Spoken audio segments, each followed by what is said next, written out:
You're listening to the N2K Space Network.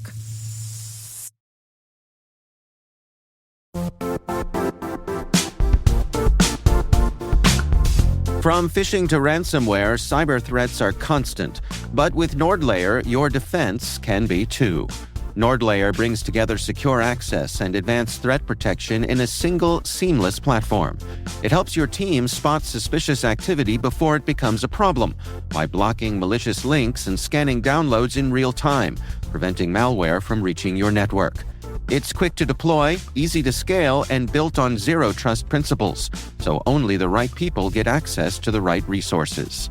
Get 28% off on a yearly plan at nordlayer.com/cyberwiredaily with code cyberwire-28. That's nordlayer.com/cyberwiredaily, code cyberwire-28. That's valid through December 10th, 2025.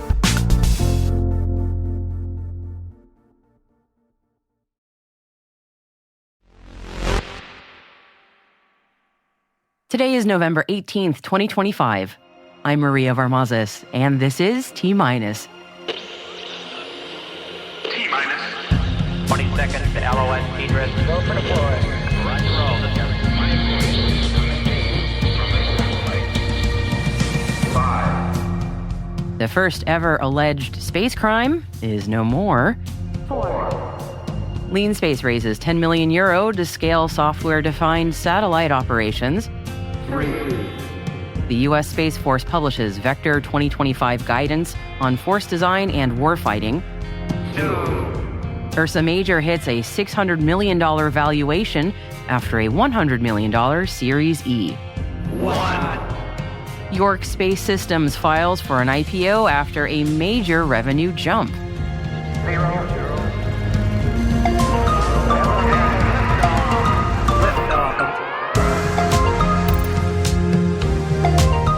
Today's guest is Michael Anderson, co-founder and CEO of Seagate Space, telling me all about the unique challenges and opportunities ahead for sea-based space launches. That is after today's headlines. Stay tuned.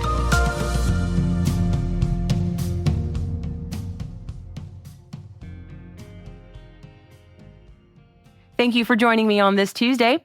Let's dive into today's Intel briefing. First up, satellite manufacturer York Space Systems has filed to go public in the United States, according to the company's SEC submission reported by Reuters. In its IPO filing, York disclosed $280.9 million in revenue for the first 9 months of 2025, which is up from $176.3 million during the same period last year, and that is a 59% increase in a year-over-year period. The company also reported a net loss of $56 million in 2025 as of September 30th, which is a comparative decrease in loss compared to last year, which saw $73.6 million in net loss. York Space Systems builds small satellites for government and commercial customers and saw a more than $1 billion valuation back in 2022.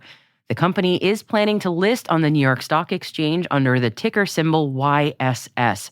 It is possible that we could see York go public as early as December, but York did not disclose the size or confirmed timing of the offering, and their filing confirms intent to raise capital to expand production capacity and meet growing demand.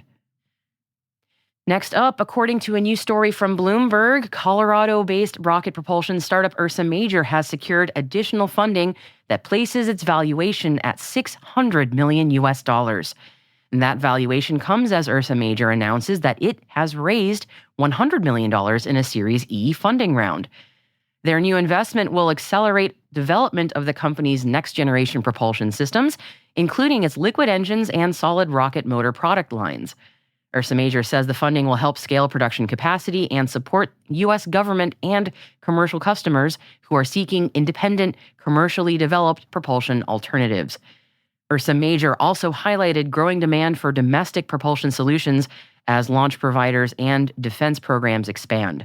According to the company's announcement, funds will also go toward advanced manufacturing and testing infrastructure to shorten development timelines and increase responsiveness for future missions. The U.S. Space Force has published a document that they are calling Vector 2025, and it is new service-wide guidance outlining how the branch intends to develop, organize, and operate forces over the next several years.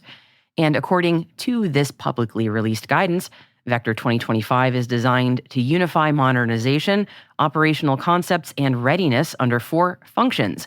And those would be force design, force development, force generation, and force employment. The U.S. Space Force document explains how it is preparing its documents for contested space operations, strengthening its partnerships, updating its training pipelines, and improving its data integration across missions. And you can read the publicly released Vector 2025 for yourself, of course. The PDF is linked in our show notes for you. It's a 12-page document, very high level. So as you might imagine, the guidance in there isn't traditional strategy. Instead, it's more of a framework aligning the Space Force's evolution as a warfighting organization. Again, link is in the show notes if you would like to give it a read. Checking in with the European space scene now, Strasbourg-based satellite operations technology provider Lean Space raised €10 million in a Series A round from investors based both in Europe and the United States. The funding raise will be used to expand Lean Space's cloud-native mission operations platform and expand internationally. Lean Space says it is building the foundation for software-defined satellite operations, enabling enterprise and institutional customers to configure, manage, and scale missions through a fully modular, API-driven architecture. In their announcement about their new Series A, Lean Space also noted seeing increased demand for flexible, integrated ground segment software as constellations grow more complex and operators seek digital transformation across mission operations. And for our last story today, it's time to retire a lot of people's favorite unusual space fact. The first crime ever committed in space wasn't. And that's official. As of today, former Air Force intelligence officer Summer Heather Warden has pleaded guilty to lying to law enforcement after falsely accusing her estranged wife, NASA astronaut Anne McClain, of illegally accessing her bank account from space. Warden now faces up to 5 years in prison and a fine of up to $250,000. And her guilty plea marks the end of a years-long legal dispute between Warden and astronaut McClain, whose career includes service in Iraq, aviation experience totaling more than 2,000 flight hours, and 2 missions to the International Space Station. Warden had accused McClain in 2019 of guessing her password and improperly entering her bank account during McClain's ISS mission, prompting investigations by the Federal Trade Commission and NASA's Inspector General, and leading to many breathless headlines about space crime. Well, federal investigators determined that Warden had previously granted McClain access to the accounts as part of their shared finances, so no space crime ever occurred. Warden will be sentenced on February 12th, 2026.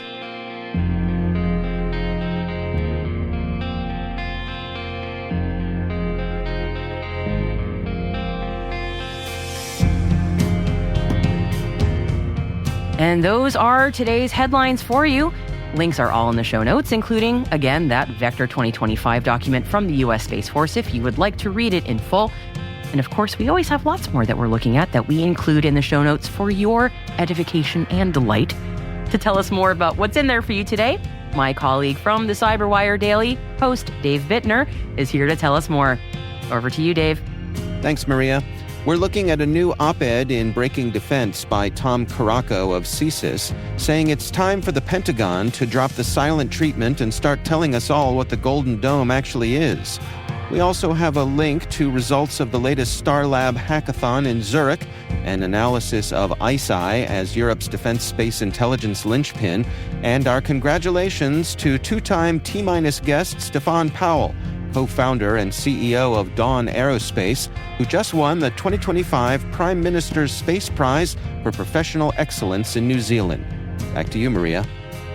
Thank you, Dave, and listeners. All those links are in your show notes in your podcast app and on space.n2k.com, which is our official show website.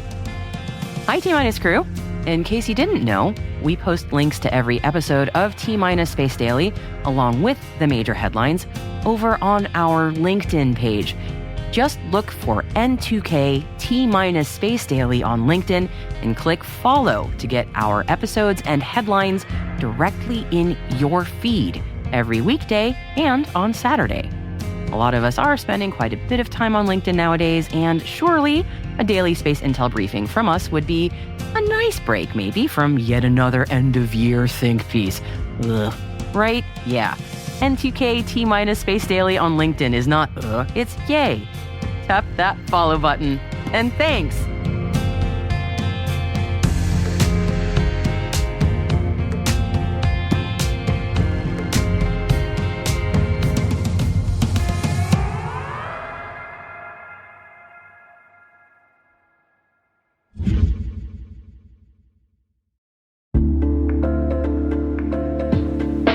What's your 2 a.m. security worry? Is it, do I have the right controls in place? Maybe, are my vendors secure? Or the one that really keeps you up at night, how do I get out from under these old tools and manual processes? That's where Vanta comes in. Vanta automates the manual work so you can stop sweating over spreadsheets, chasing audit evidence, and filling out endless questionnaires. Their trust management platform continuously monitors your systems, centralizes your data, and simplifies your security at scale. And it fits right into your workflows, using AI to streamline evidence collection, flag risks, and keep your program audit ready, all the time. With Vanta, you get everything you need to move faster, scale confidently, and finally, get back to sleep. Get started at vanta.com/cyber. That's VANTA.com/cyber.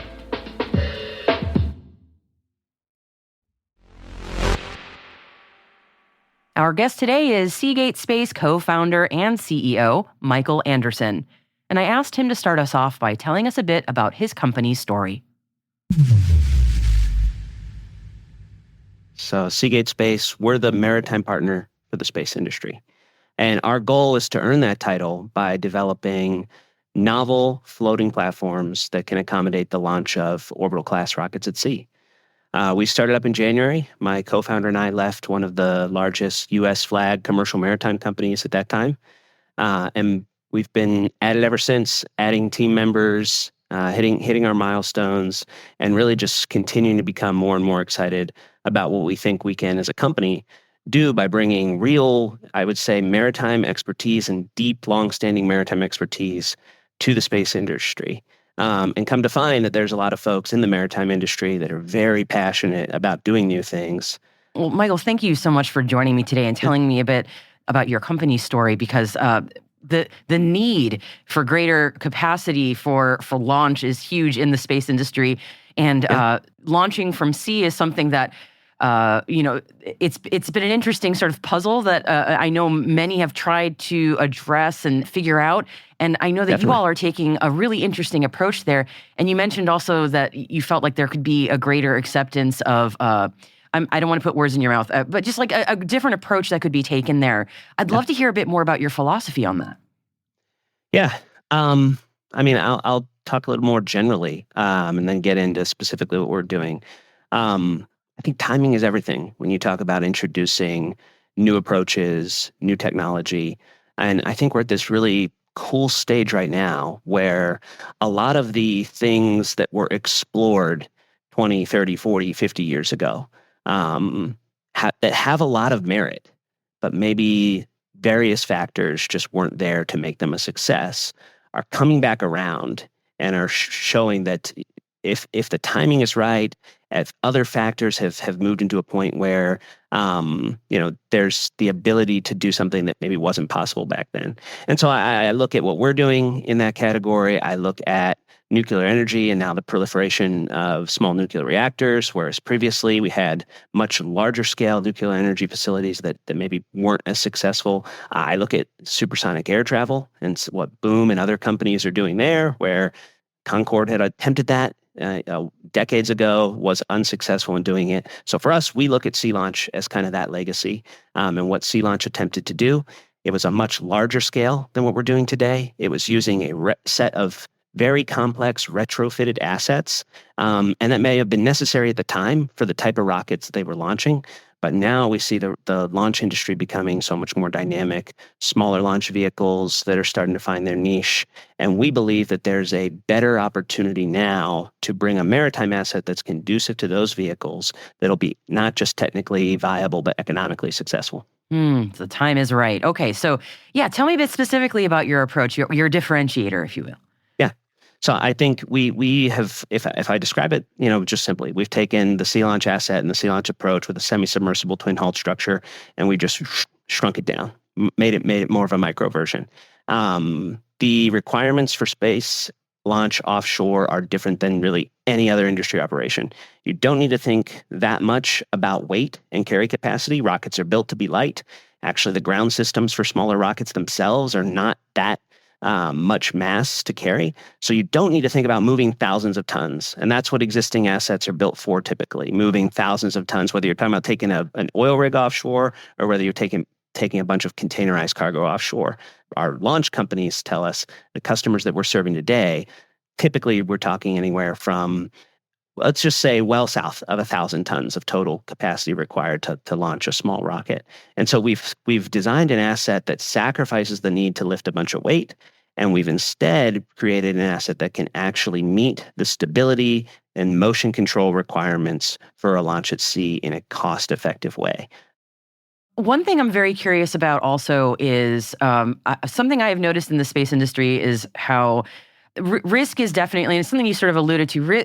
It's a little bit risk averse. I don't think it's a controversial statement for me to make to say that. Yeah. And people like to stick with things that are flight heritage, things that are proven over decades and decades.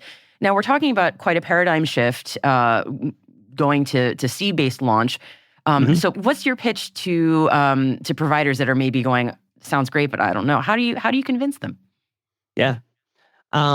Wow, that's funny that, yes, I guess the aerospace industry is risk averse to some extent, but it's almost like innately risky. So I guess it's all relative. I know, right? And if you look at, my experience is kind of broad across industries. So if you look at other industries, I can tell you, I think that I wouldn't necessarily categorize it that way, but it's all relative, perhaps. How do we convince customers to explore sea launch? Most of them, when we first started the company and first started engaging with them, most of them already were, quite honestly. We went out and started talking to, name a company that's building a small lift launch vehicle, just to understand where they were at with these launch constraints and what their potential solution set was. And most of them said, we're looking at sea launch. And then I would bifurcate that into two categories. Category one was, we're looking at sea launch. We put some folks on it. We realized actually, building a maritime asset is not within our core competency by any means. It's not that easy. We didn't want to distract from getting our rocket to work. So we stood that down. The other bucket was, okay, I went to this maritime company that, you might have heard of. We paid them for a feasibility study. They threw some stuff at us and it never really went anywhere. So we kind of just stood down.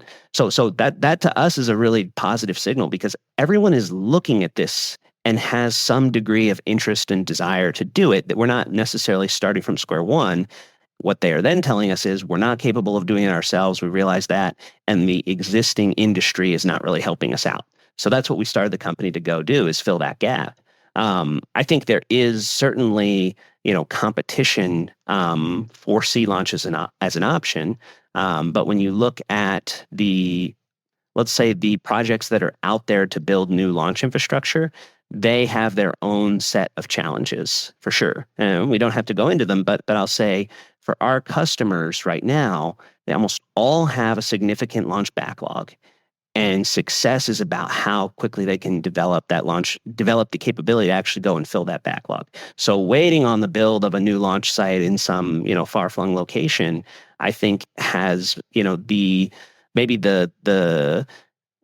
a step up because they've started and they've been engaging longer. But I think what we're showing is that we can develop a maritime asset relatively quickly and field it. And that desire to move fast and that need to move fast is a pretty important variable for our customers right now. When you think of your 5 to 10 year vision of, what things will look like, how your company will transform launch? What do you see? What will it look like? I mean, if you look at whether it be wind energy or oil and gas, the energy sector, and now we're talking about deep sea mining as well. Other sectors have moved offshore in a substantial way. A substantial amount of their activity occurs offshore. There's puts and takes when you talk about offshore versus onshore operations, but they're peers. They're not one's not niche and the other, dominant. So our goal is to drive that same dynamic for space, is to enable the amount of, whether it be launch, recovery, other operations of activity within the space industry that occurs coastal. We want to match that and enable the industry, I should even say, to match that with specialized assets and designs. So for us, I think we're starting in this small rocket class. I think that's the cohort with kind of the burning platform.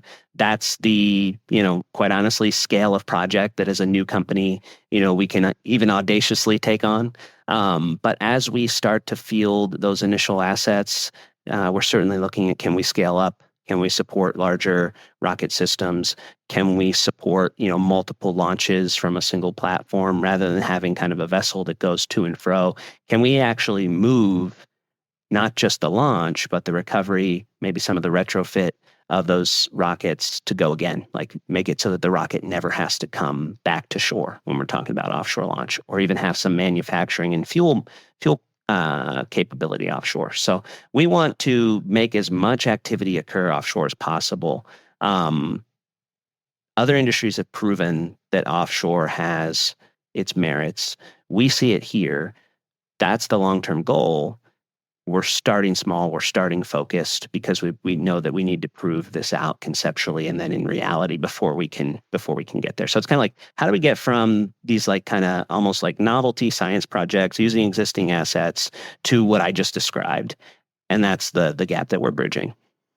This is where I would ask you any wrap-up thoughts, anything you want to leave the audience with. You get the final word. Anything you'd like to add? Yeah, thanks. No, I mean, we really are all about partnership and collaboration, right? Our goal is to be the maritime entity that enables space companies to be successful. So if you're a company that's looking for launch locations, reach out. We want to collaborate with you. We want to find the right design that'll enable you to move faster, as I described. If you're a company with some sort of novel payload that you're concerned about being able to run through some existing spaceports, like we are a collaborative group. So come to us with your challenges. We have the maritime folks that can actually conceptualize and then bring into reality what I just described, with bringing a scaled offshore capability to support this really awesome industry's needs. So that's what we're all about.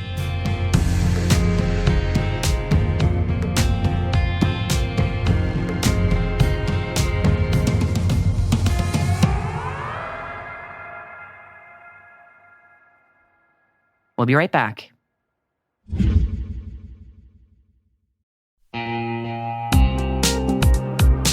At Thales, they know cybersecurity can be tough and you can't protect everything. But with Thales, you can secure what matters most. With Thales's industry-leading platforms, you can protect critical applications, data, and identities, anywhere and at scale with the highest ROI. That's why the most trusted brands and largest banks, retailers, and healthcare companies in the world rely on Thales to protect what matters most: applications, data, and identity. That's Thales. THALES.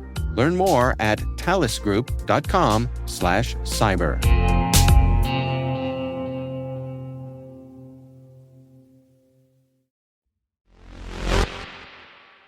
Welcome back. Sometimes for this end of the episode story, I've got something newsy for you. But today, it's not newsy, no. Because sometimes you see a website pop up on social media and you just got to share the love. And this one has a tricky name, marslife.org.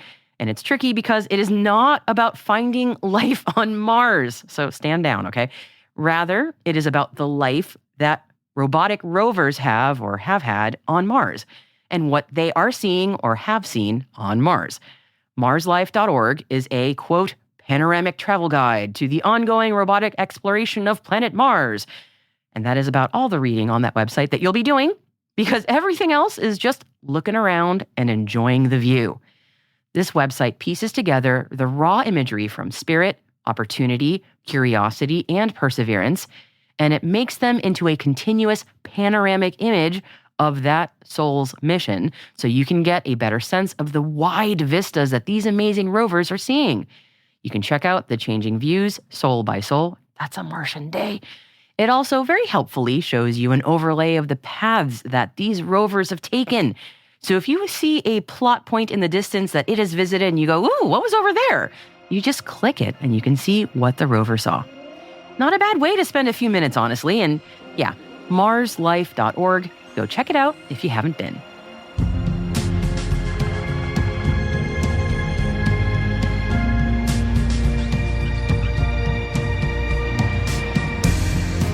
And that's T-Minus, brought to you by N2K Cyberwire. We'd love to know what you think of this podcast. Your feedback ensures we deliver the insights that keep you a step ahead in the rapidly changing space industry. If you like this show, please share a rating and review in your podcast app. Please also fill out the survey in the show notes or send an email to space@n2k.com. We're proud that N2K Cyberwire is part of the daily routine of the most influential leaders and operators in the public and private sector, from the Fortune 500 to many of the world's preeminent intelligence and law enforcement agencies. N2K helps space and cybersecurity professionals grow, learn, and stay informed. As the nexus for discovery and connection, we bring you the people, the technology, and the ideas shaping the future of secure innovation. Learn how at n2k.com. N2K's senior producer is Alice Caruth. Our producer is Liz Stokes. We are mixed by Elliot Peltzman and Trey Hester, with original music by Elliot Peltzman. Our executive producer is Jennifer Iben. Peter Kilby is our publisher, and I am your host, Maria Varmazes. Thank you for listening. We'll see you tomorrow.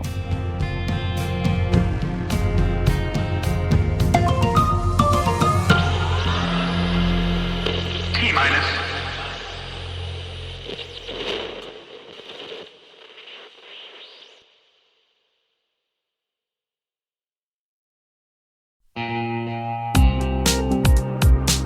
Ever wished you could rebuild your network from scratch to make it more secure, scalable, and simple? Meet Meter, the company reimagining enterprise networking from the ground up.